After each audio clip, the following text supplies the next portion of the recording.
This is the Reluctant Leader podcast, the podcast designed to help you if you've landed a leadership role through no fault of your own and now need to find out what you should be doing. I'm your host, Mark Terrell, and have been there and know what it feels like and made all the mistakes. In each episode, I'll be getting to grips with a leadership topic by interviewing an expert in their field. You'll find out why they do what they do and take away some top tips you can use to become a more confident leader. For more content and to keep in touch with how the project is developing, go to www.thereluctantleader.co.uk. If you have any comments about the episode, you'll find me on LinkedIn, Facebook and Twitter. So let's crack on with the show. Today I'm talking to Jonathan Butler, who is an award-winning chef and restaurateur with nearly 30 years industry experience and since 2010 has run his own restaurant consultancy business, Outsourced. John specialises in working with hospitality businesses to improve their efficiency, deliver exceptional customer experiences and increase profits.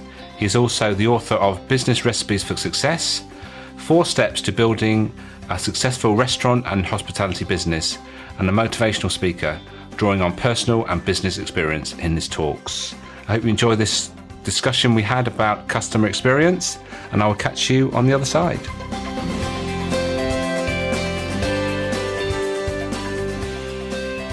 John, a warm welcome to the Reluctant Leader podcast. Good morning. Thank you very much. I was looking through your book on my way back from London last night on a train, and I must admit, well, it's just packed full of great advice, and I think you should be proud of what you've done there, because I think if any business owner could learn a lot from that book, and not only that, how they can squeeze an acronym into anything they're doing, which we'll talk a bit more about that in a minute. But anyway, before we get stuck into the customer experience discussion we're going to have, first of all, tell us all why you do what you do and what was the pivotal moment that took you down this path.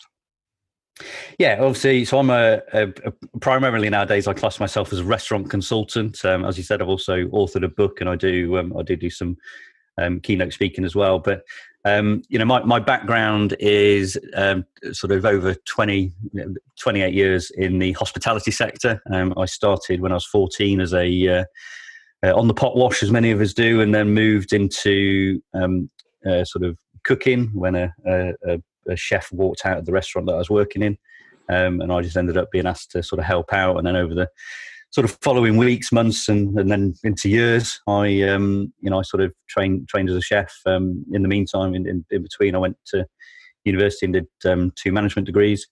And then when I was 23, I went into my own business with my parents, and we bought a small hotel and restaurant in deepest, darkest Somerset, and sort of ran that business, grew that up, and then I kind of realised at the age of sort of 20, 25, 26, it was too small a town for me, and I needed a bit of a bigger challenge. So we sold that, bought another restaurant, and I grew that from around about just under £500,000 turnover to over 1.6 million.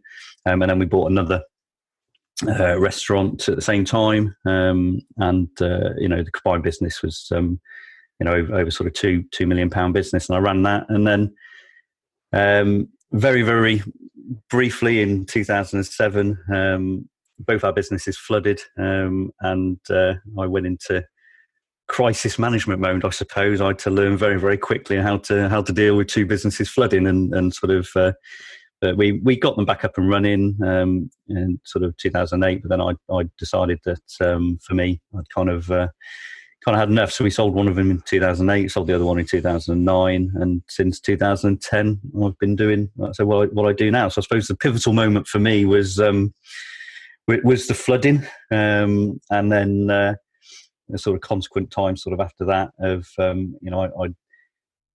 lost my passion because I wasn't sort of running the business. I was having to deal with the sort of firefighting, which I'm sure many people have sort of come across in the past, where you sort of you're arguing with insurance companies. It's just all it just all got very difficult. And then my passion for sort of cooking and hospitality and service and everything just kind of went. And but over the last sort of, let's say, 8 or 9 years, where I've been working with various different clients on a whole range of different projects, I've found that passion again. Obviously, writing the book sort of really kind of brought home to me what I love about the sort of hospitality industry and what can be done. And my focus over the last sort of 12 months or so has been more on sort of how to deliver better sort of customer service and better customer experience, which is I'm in the process now of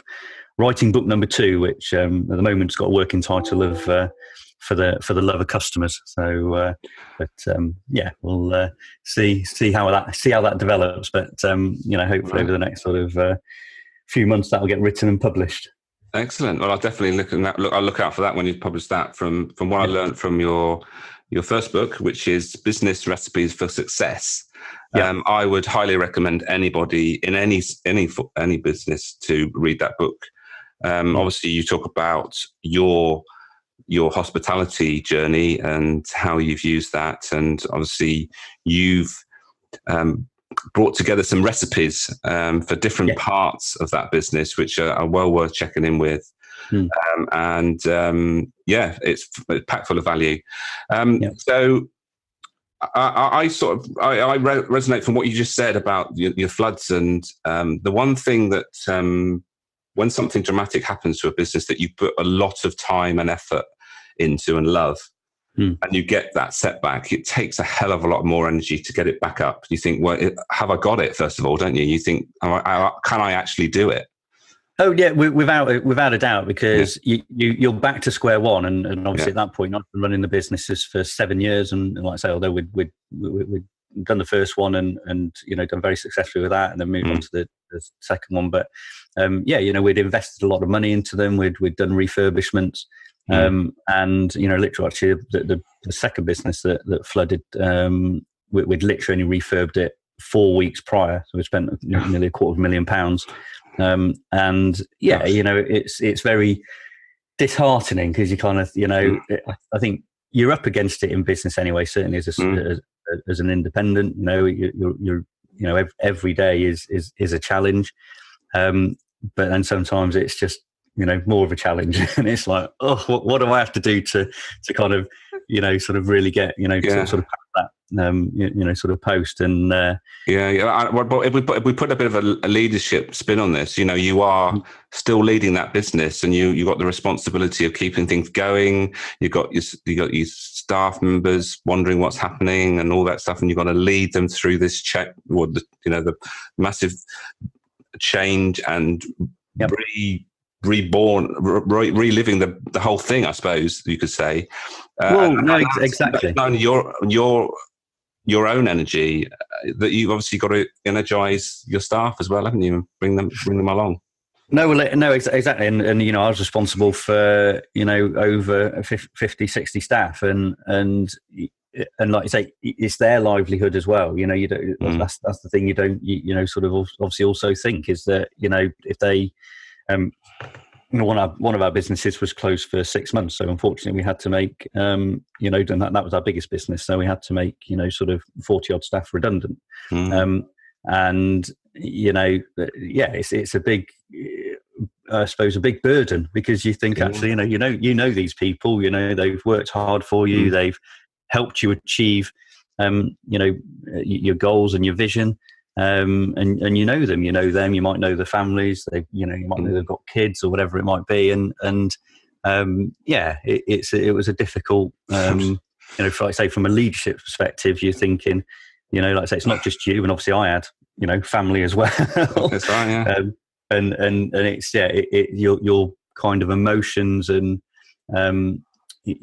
sort of, position is kind of pulled in many directions, and I suppose in some ways you have to be a little bit selfish, and I suppose even if you refer to the the sort of airplane type scenario, don't you, which sort of gets sort of brought up many times, but you put your oxygen mask on first, because that was, I suppose, primarily, what I went into, the mode of actually, do you know what, I've got to make sure that the businesses survive, because if I don't do that, then obviously, nobody's going to have a job anyway. You'll say, although we had to make some people redundant, but I think you have to be quite selfish in that situation, and get your, if you get yourself in order, then you can obviously do a better job leading. And I think that's that to me was quite important. So 100%, absolutely with you there, and but it's hard. But you have to put yourself, like you say, be a little bit selfish, because at the end of the day, it's the best for you and for the team, because you've got to be there. If you're not there, then that's an even worse situation. So absolutely right. Okay, so let's get stuck into this customer experience topic that we're going to talk about today. And as I've mentioned, you've covered it in quite detailed in the your business recipes for business recipes for success book. Yep. So let's talk about you've cut it into 4 main pillars, you call them, the feed pillars, which, again, this is your first acronym that I've picked out, the feed, which is feeling, environment, experience, and development, which obviously fits in with the food thing that you talk about. But I think what we're all trying we're striving to do is make people remember things, and I think you've done that really well. So let's just pick that apart a bit and talk about what the 4 main pillars are. If you want to talk about those 4 main pillars, and I think there's a lot of value there for everyone. Yeah, well, obviously, so it's feed, feeling, let's say, environment, experience, and development, and obviously, I came up with that because of what I do, but it also, let's say, it's very, very relevant. So the feeling, that kind of covers the. It's not just about how your customers feel about your business; it's also about how you feel about your business as a stakeholder, owner. Whatever your position is, and then also how your employees feel about your business, and it covers things like the brand, the marketing, the strategy, obviously the leadership and the employees within your business. And it's that idea that at the end of the day, if you go into your business every day with the feeling of I just can't be doing with this, then how do you think everybody else through your business feels about that? Certainly as the leader.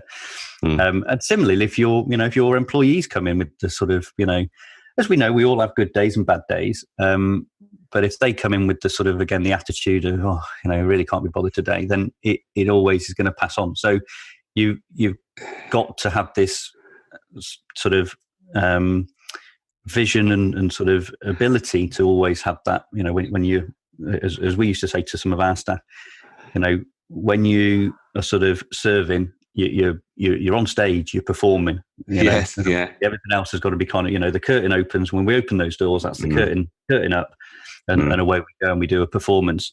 And but everything marries into that. So obviously, the brand and the how the feel of the look and all that, the sort of marketing, how that kind of all connects, because that obviously portrays the feeling across, and like I say, when we're very visual as people, and I say if you see the Virgin logo, exactly what it represents, exactly what it means, and it's things like that you have to start to think about in your business, of how do you portray your brand. So, but you're right. You're so right in that.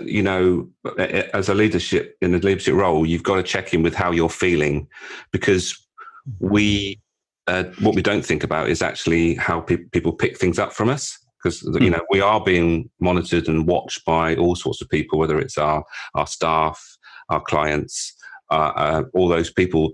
And if we are not feeling it, then they will be feeling it as well. And that's so important to check in with ourselves. And if we're not feeling it on one day, it's fine. But if it's over a long period of time, then really you've got to reassess why you're doing it, how you're doing it, what you need to change, because you're not helping yourself and you're not helping anybody else by, just getting on with it.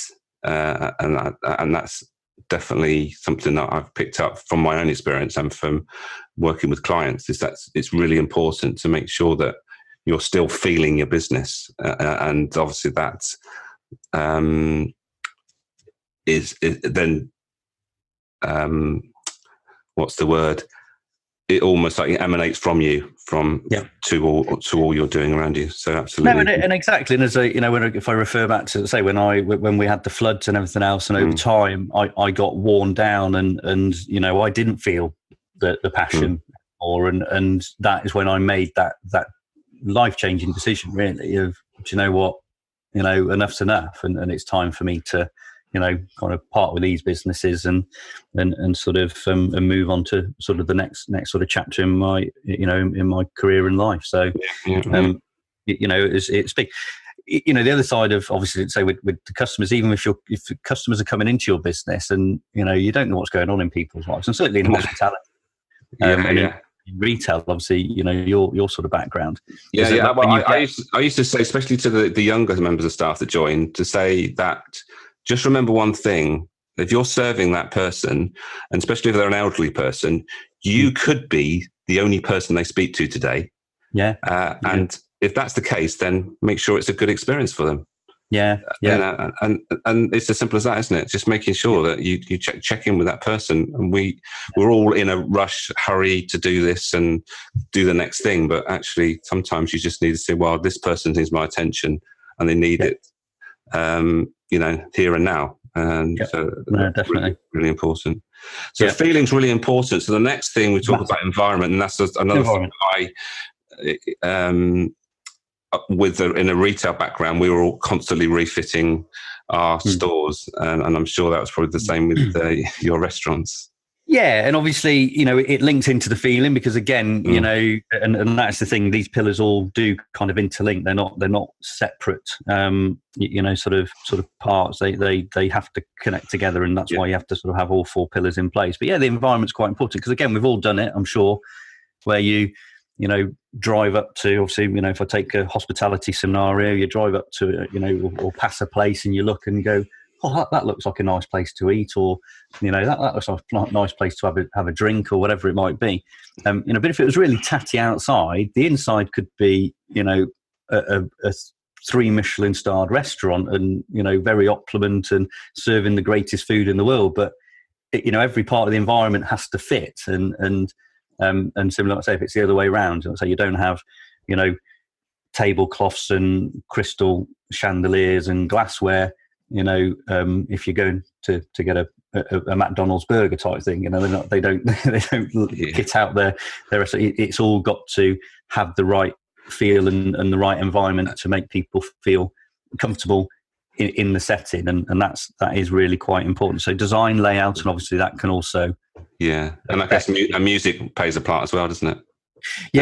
I've been to some restaurants that don't have music, and they but then others do have music. And there's no right or wrong with this, is it? It's about what's your customer profile, what are they likely to want, and make sure it fits that, isn't it? But then you have to think about every angle, every step of, like I say, of what you're trying to deliver. What is your product, and what is your style, and how that all fits to the environment. Obviously, nowadays we're going for much more, sort of experiential, sort of styled environments. And one thing that is, the big buzzword over the last sort of few months has been Instagrammable. It's that people can, they want to go in there and they want to take a picture of it. And there's some businesses that have built, huge following just by having very, flamboyant sort of interiors or whatever it might be that people could, like I say, I understand that what you're saying, but it's the first time I come across it. So I can see how that's important, because it's using that social media tool and getting shared, and people pick up. It's almost like free advertising, isn't it? Oh, it's huge, and like I say, I've got clients at the minute that are, when they're thinking about the design of their restaurant or their business, their layouts, that is exactly the thinking behind it. You got this sort of sort of thought process. Obviously, then within the environment, you've got the internal, external influences that obviously take place. Some of those we can control, some of them we can't. Obviously, the buzzword at the minute is Brexit and things like that. But I just think on those sort of things, you just have to, obviously be aware and put in place, as much as you can that will sort of counteract that. But obviously, you have, sort of macro environments, locally, that might be influenced by different things, and and whatever it might, obviously then the wider environment. But you can't control those things, and it's control what you can control, and not worry about the rest. Yeah, we had to sort of deal with that, So, so I just think it's having that as a leader. You just have to have the awareness. You have to, have it in the back of your mind of, okay, that is, there. I guess it's part of that vision thing, isn't it? Is having that vision and making sure that what you're actually creating, the environment you're creating, actually will deliver what the vision was in the first place. Yep. No, definitely. Yeah. And obviously we move on to experience, which is the big, the big thing that we're focusing on. With that, I talk about customer journey, and it's quite important. A lot of people, I don't think, really understand their customer journey, and actually where it starts. And obviously with the digital age that we have, and with the internet and all the various different sites and stuff that are on there, for certainly for, not say for hospitality business, but a lot of businesses, obviously one of the first starting places would be to potentially Google, and if you Google your business, you might not be your website that's the first thing that comes up. It could be a third party site, something like Trustpilot or TripAdvisor or Google reviews or Facebook or whatever it might be, and really that's the starting point of the journey. And in fact, it could even be before that, because it could be somebody who's recommended you, or they've heard, overheard a conversation, and it's, I'll give them a go, or whatever it might be.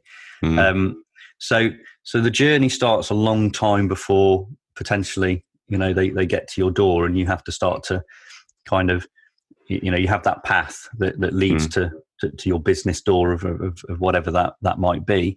I was talking about this just a couple of days ago, actually, and the figure I've mentioned and I've picked up is about 70% of our decision making is made before, I should say, from our Googling and checking things out on various social media, etc.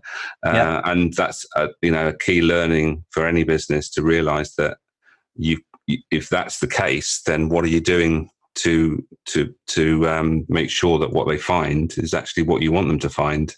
And exactly the branding. Like I say, when we talk about branding, and you talk about and even just little things of what happens if somebody actually picks up the phone to your business. I know it's a scary thought these days, but people do actually still phone your business, and it's how do you how do you react to that, or how have you trained your team to pick up and answer the phone, email and things like this. Obviously, God knows how many billions of emails are sent today, but again, it's this.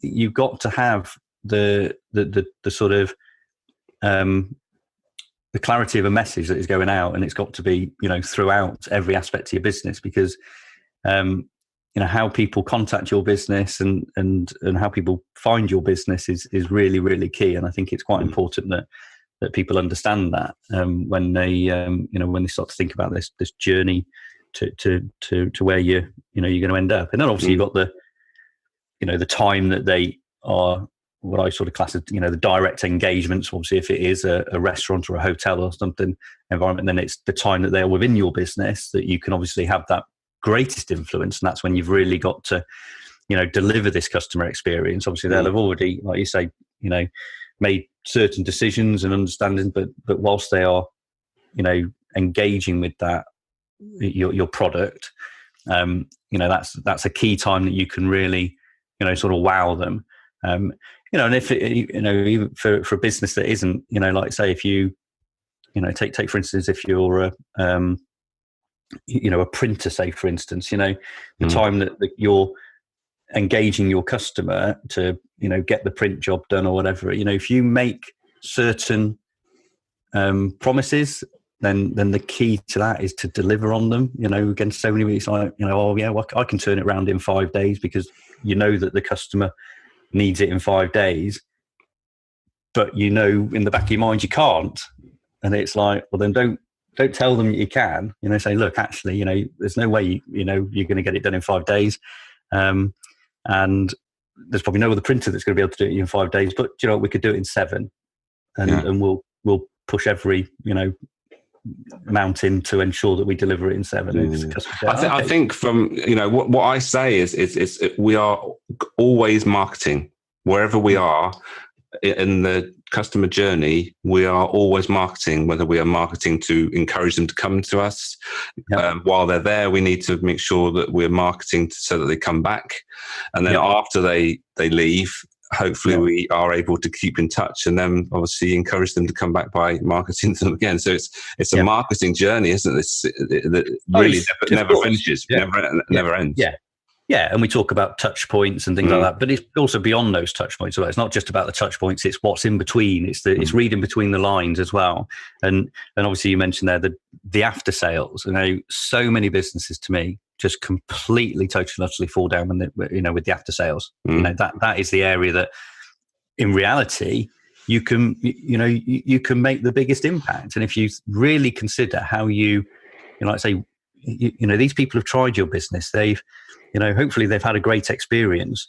It is a lot easier to get them to come back and spend more money with you than it is to go and find the next client, the next customer. And really I'd shift a huge focus and a huge part of the marketing strategy to say, actually, what we really want to focus on is loyalty. Because the thing is, human beings are creatures of habit.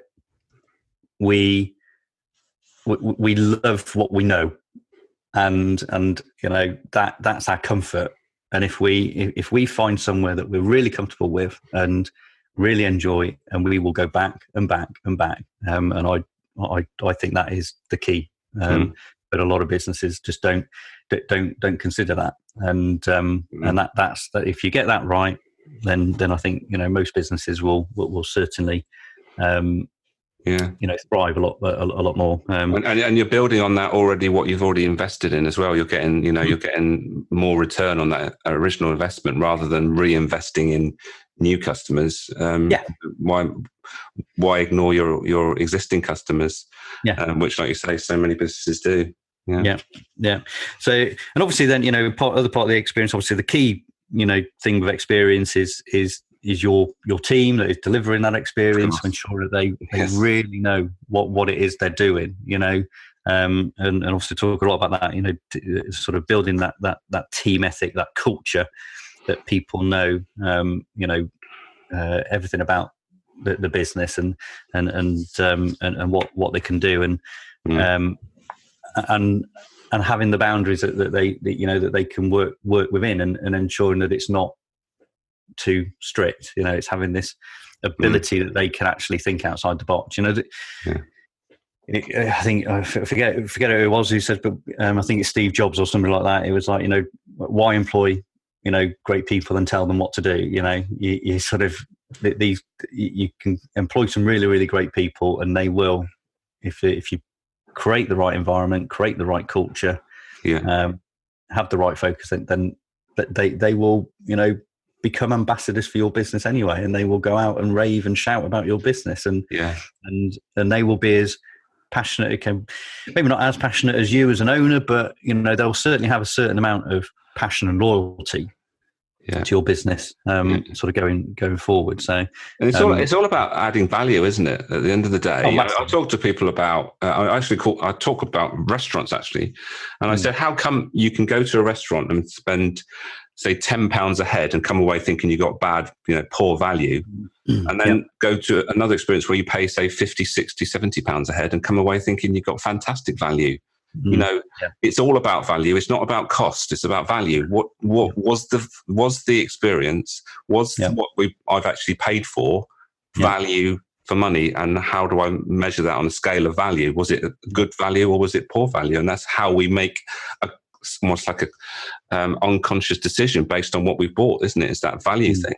And when I do sort of workshops and trains with businesses, I talk about, like I say, that exact sort of thing. You talk about, a good experience, a great experience, and then an exceptional experience. And when you start to sort of, get people start to feed back about, when they've had a good experience, when they've had a great experience, and then really think about it. When have you had an absolutely exceptional experience?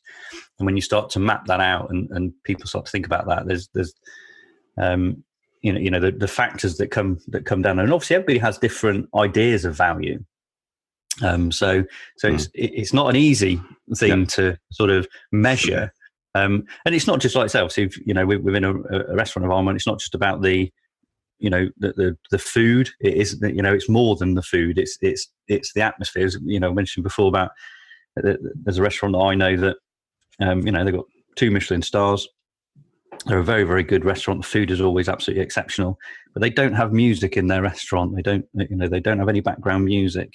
And I've been a number of times to the restaurant, and sometimes the atmosphere is a bit flat, and other times the atmosphere is really, really great. And it's not a big restaurant, but obviously it's so multi-award winning. It's very, very successful. The chef is absolutely superb. The service is always great, but the experience can be different dependent on the other diners within the restaurant. Yes, and as simple as, because they don't have background music, and it's something that we don't really think about. We don't go to a restaurant to listen to background music.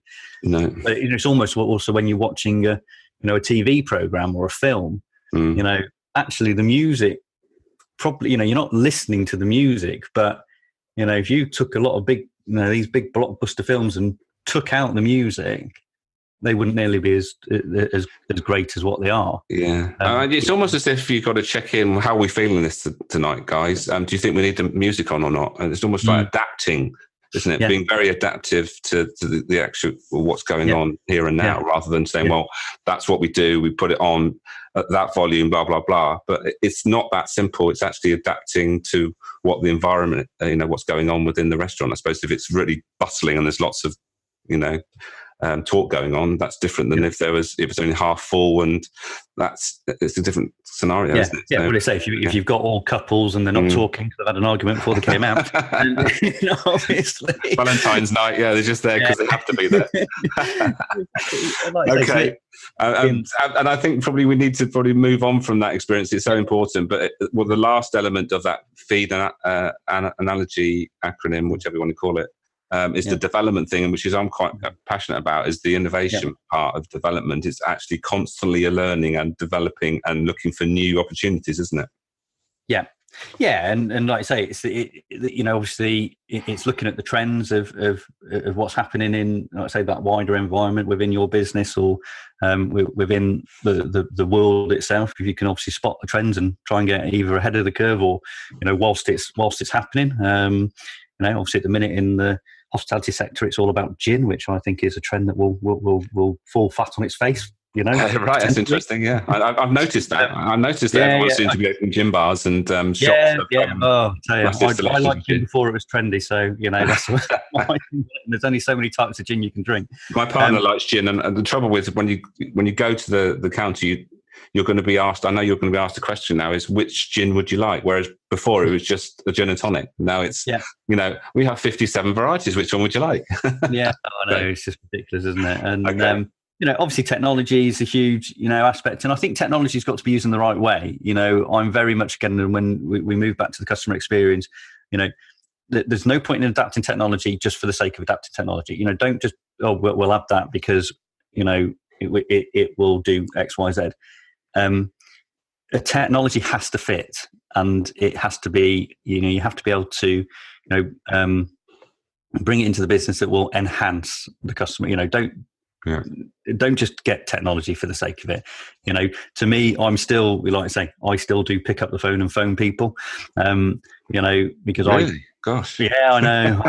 Obviously I do email as well, but I do think, at the end of the day, we are, talking to people, is still, is very, very important. You've got to build, and you can't, put emotion and feeling into an email or a text message or whatever it might be. You need, I think, talking is great, because obviously you get to really know somebody with the sound of the voice. Obviously nowadays you can even video Skype or whatever it might be. It's like backward innovation there, isn't it? You're innovating, but you're doing something that's been around for ages, but not many people do anymore. Yeah. And I think so. But there's obviously technology you can bring in that will, let's say, help the process and speed up the process, which is great. But it, just like you say, just have that in the back of your mind of, I say, so many websites I go onto and they don't even have a phone number on there, and it's just like, I just want to, I don't want to be sending you an email and then thinking, will they respond today, or will it be tomorrow? Or have they actually seen that email? Or I just want to pick up the phone and say, look, I've seen this on your website. What's the deal? Whatever it might be. Yeah, it's the thing is that it's the thing. Picking up the phone is an instant thing. Although sending an email is instant, doesn't mean that the reply is going to be instant. Because you got to hope that somebody on the end of the email is either reading it right then, and they will reply right then, or they, and hope that they don't read it, forget about it, as I do with many emails sometimes, is forget about it and then reply 3 days later. So you've got to, say technology has to be used in the right way. And the other thing is obviously, don't just automate everything, because again, I think that starts to frustrate people if it's just an automated reply. We want personalized experiences, so you need to personalized communication. So obviously there is technology that can then start to personalize stuff, but there's nothing better than obviously that actual much more personalized sort of message. So obviously I'll talk about standard operation procedures, which is just again having a set process, and again a lot of businesses with systems and things like that is thinking about actually having a process in place that you can follow, and then if something goes wrong, then obviously you can go back and look at what went wrong in the process. What I find with a lot of businesses when they don't have these sort of processes in place or these standard operating procedures in place, is that when something goes wrong, you say, well, why do you think that is? Well, I don't know, because we all do it differently. And that's the important thing, is that it's being consistent, isn't it? So that whenever a customer comes in, they get the same experience and delivered in the same way, but obviously with the personal, one-to-one. Well, exactly. It's not being robotic about it. It's actually say, well, this is the way we do things, and that's why we do them. Yeah. So when you answer the phone, it's not that it has to be a set script and they've got to read it word for word, but it's having within there, maybe certain things that have to be covered. So whatever that might be, if you're answering the phone for whatever type of business it is, it says, okay, you can answer the phone in your own personal manner, because that gives the personality of each individual. But as long as within, that first 30 seconds you mention X, Y, and Z, that's the key elements that have to be done. And you sort of do that and then have that procedure, because, and then, like I say, if something goes wrong and you go back through it and say, well, that's the reason that went wrong is because you only mentioned X. You forgot to mention Y and Z. Or you mentioned Y and Z and you forgot to mention X, and whatever it might be. So it's just having that, process in place, and that, kind of framework, I think I'd sort of call it, that then can then, be filled in with the personality, but there's much, much more.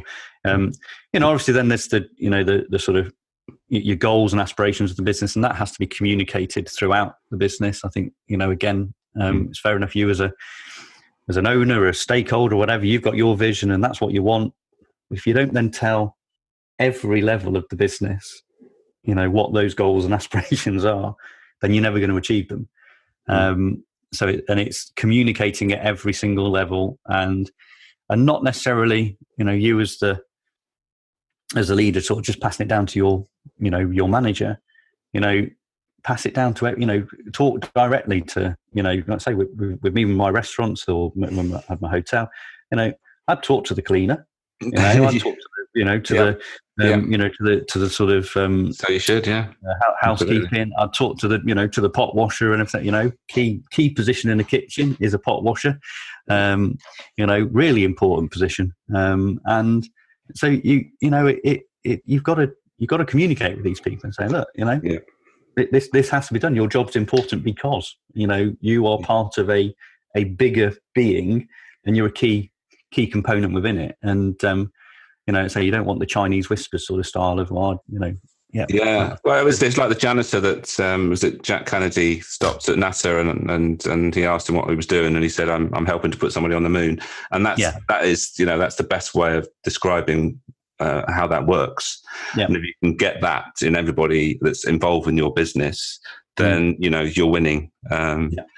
John, I'm sad to say that we're running out of time, so we're getting to a point where we need to get some top tips from you. But I think before we do that, I think we should just go through the acronym that you use for leader, the 6 words you use, because I think that they're really useful. So obviously, as a leader, we learn every day, and even like say, even now, me as I've been in this industry for nearly 30 years.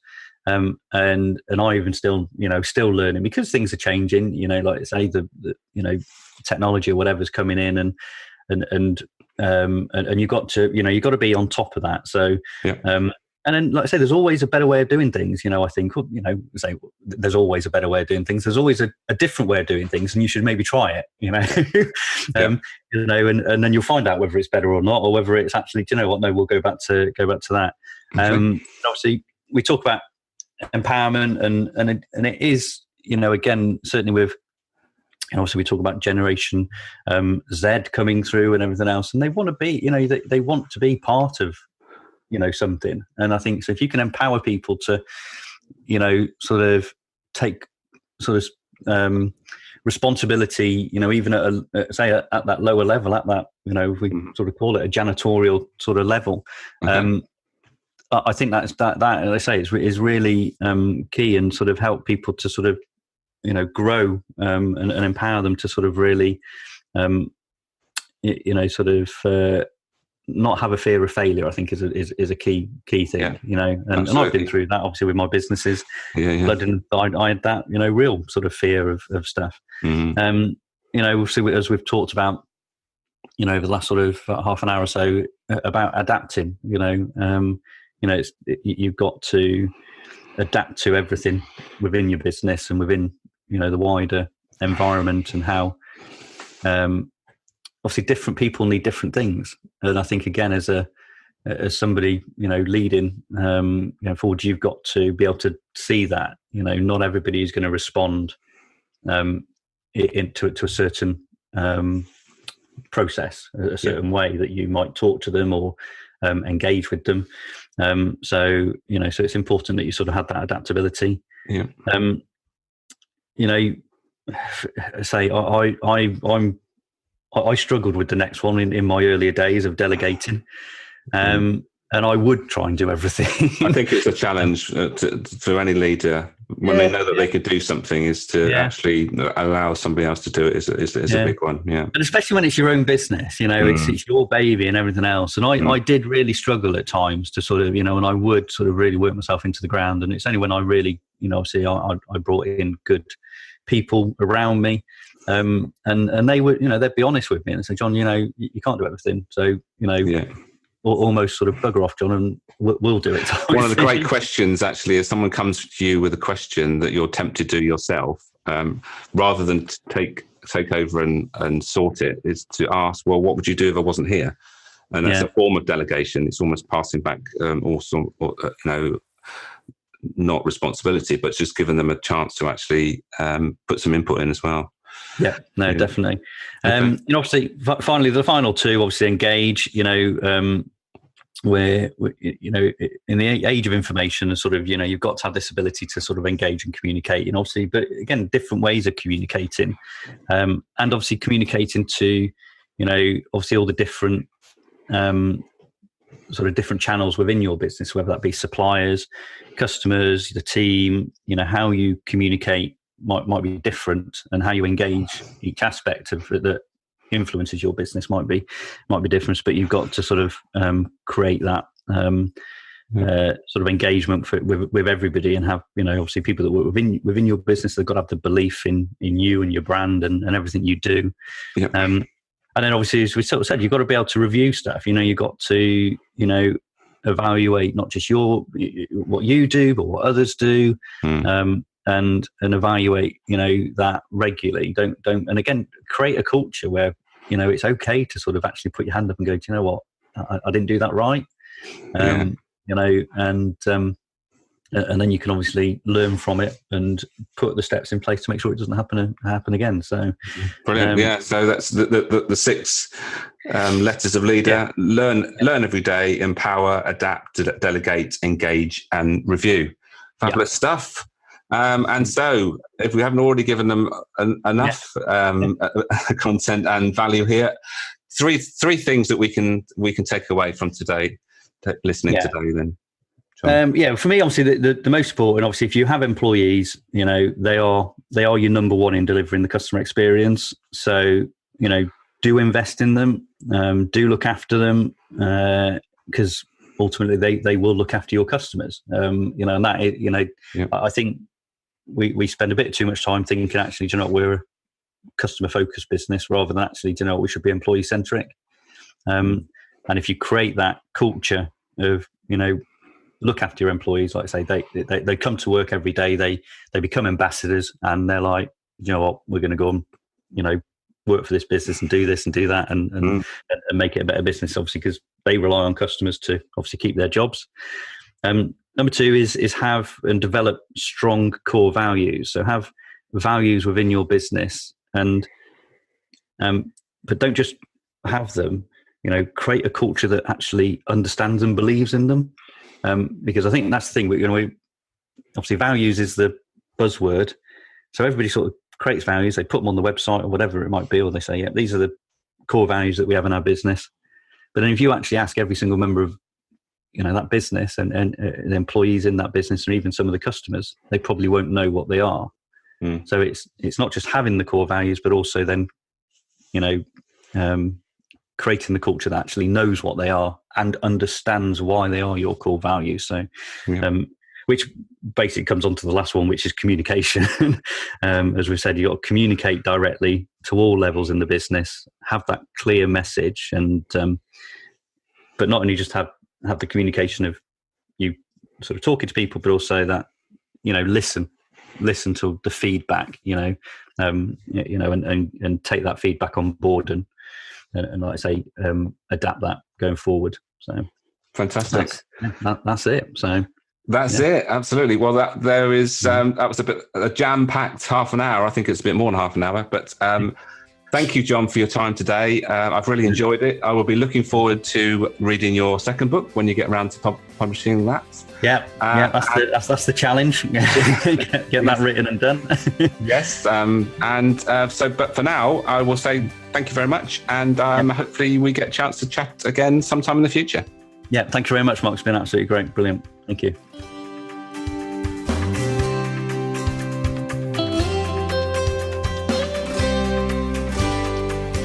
Thank you for listening to this episode. If you enjoyed it, please take a moment to leave a review.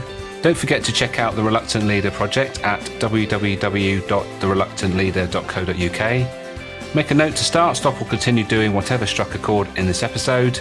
And until next time, be the best you can be.